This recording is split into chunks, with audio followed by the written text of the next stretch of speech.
on the corner there. I'm not picking it, I promise. Whatever. So today we wanted to have a little bit of a chat about anger and frustration in sobriety, because I think sometimes you think like being sober is this magic pill, I suppose, don't you? And you're never ever going to get angry again or mad or sad but the truth is we do. I get dead mad quite a lot about silly things, like if somebody says something on social media that I just know is wrong. No, I'm saying no is wrong, as in I don't agree with it. And I think, why can't they see my point of view? And it's so easy to get sucked into that and then like go, I want to leave Facebook, or I'm going to cancel my account or anything, isn't it? And just like let it run away with you rather than recognizing it and being able to deal with it. And I think Definitely. but you do need to kind of pick up on it quite early and like learn what's happening before you just race ahead and do rash things. Yeah, definitely. I think I remember the first time I was angry. I used to always blame it on hangover, from being tired or whatever. So I remember like having a flip out at the kids one time, and afterwards sitting there thinking, oh my God, where did that actually just come from? So, like what you say, it's really, really important to kind of recognize and work out what it is and where the anger is coming from. Is it coming from somebody on your Facebook, somebody on social media? And I think that's really important, especially now while everybody's kind of locked down still. We're all on social media a lot more, and there's so many things happening and so many people with different opinions. It Yeah. is kind of, I find myself getting really, really frustrated. So it's kind of sitting there and going, why am I angry? Yeah, and it's like the news at the minute as well. Like there's so many different opinions. Like you only have to walk through the supermarket, and half the people are in masks and gloves, and half the people aren't. To sort of see, well, some people aren't as bothered about it as others, and then they make it compulsory on public transport from the 15th of June. There's going to be massive, strong opinion. I'm not going to give you mine, but there's going to be massive, strong opinions on things like that. And that's the thing at the moment. There's so many controversial things happening where there's so many strong emotions attached to it, where you will think your opinion is more valid. It's so easy to get sucked into that. And I think you're right. The first step is thinking, right, what has made me angry, or what is upsetting me, or what's made me frustrated? And sometimes it's going to be things that are completely out of your control as well. So I suppose what's important is learning how to deal with it when we do get angry, isn't it? Yeah. I was reading before about something called chronic anger, and that apparently is one of the most likely types of anger to lead to somebody relapsing. So what a chronic anger is, it's like an ongoing generalized resentment of other people, which are a frustration with certain circumstances, and then you get in anger towards yourself, which I suppose if that's unmanaged, it's going to be pretty dangerous, isn't it? Yeah. They said that resentment is like the number one offender for people relapsing, alcoholics in particular, relapsing. So I know for that, a top tip would be, I always say this, so anybody that watches us, but meditation and talking about it. If you're angry, is there somebody that you can talk to about it that's going to see it like the bigger picture and not take sides? I suppose it's difficult, isn't it?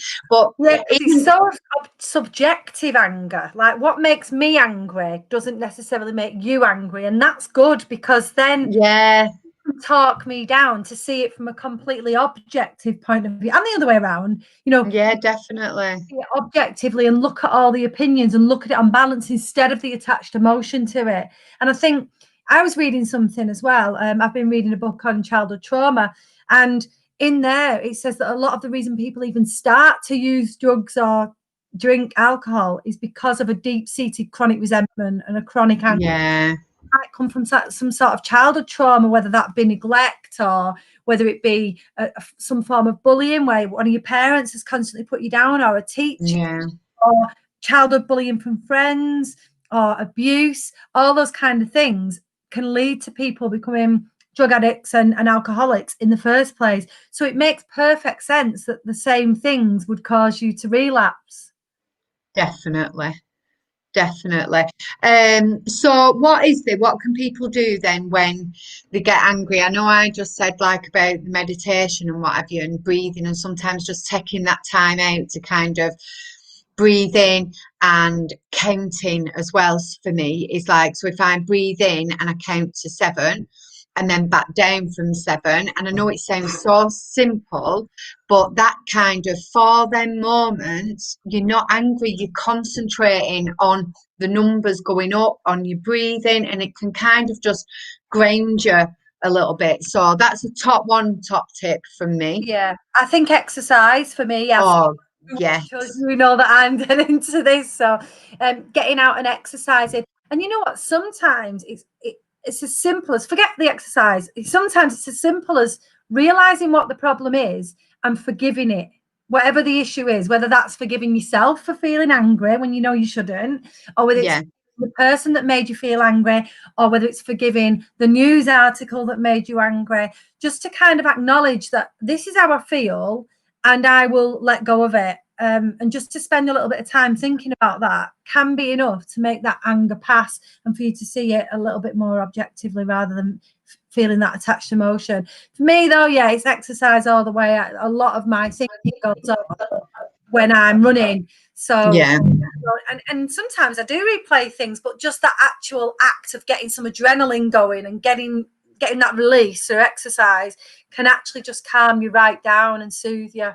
In the early days when I stopped drinking and there was a hell of a lot going on around my house and teenagers, and when it gets like too much, and they don't just go to the room like when they're little and you say go to your room and they're like no. I'm honestly, I always say this, but my dog Jeffrey, as much as I saved him and was rescued, he rescued me because it was so good for me to just kind of think, just put the dog's lead on, just go out, just take yourself out of the situation, go for a short walk, and it just gives you that time, doesn't it? So It's even if you spent don't want to away from be, the trigger. yeah, even if you don't want to be running around, but I suppose that's a little bit of discipline as well, because it's easy to get carried away with your anger. I've done it, have you? You know, when you Oh get yeah. anger, and then the more you go on about it, the more angry you get, and it can go on for, especially women, we can go on for bloody days being angry. I'm still angry about stuff that went on at school.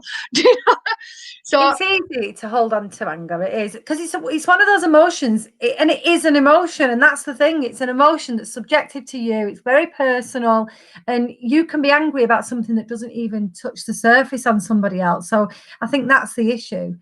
Music's a really, oh yeah.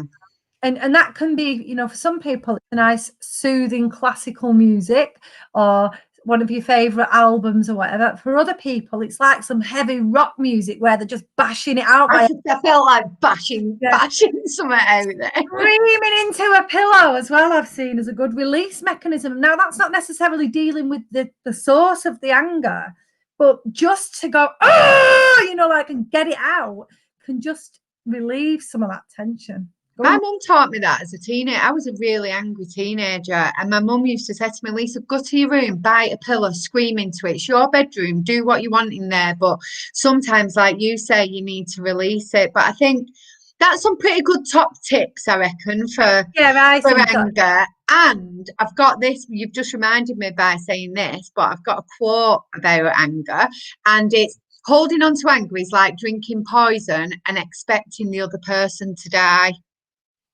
Yeah, it is self-destructive. It It is. is so And while self-destructive. we're on about drinking poison, can we just add, because as you know, we are all into our not drinking, having alcohol will not take the anger away. It will exacerbate the emotion. And once you come down from what is a depressant, so it will make you feel worse anyway. But when you I should say come back up from that, not down from it, but when you Yeah. you will be left with a horrible feeling of guilt and anxiety, which will just add to the anger. And that's just through the chemicals that trying to rebalance themselves. That's a scientific fact. That's what will happen. So do not turn to alcohol. It's not going to help. The problems will always be there. There are other ways that you can release your anger and deal with it. And as always, if there is anybody that is really struggling, if you're still drinking and want a little bit of extra support, we offer our sober experiment, our 30-day sober experiment. So you can just see for 30 days what life is like without using alcohol to numb all these real life feelings. So our website's there. Do you want to say it?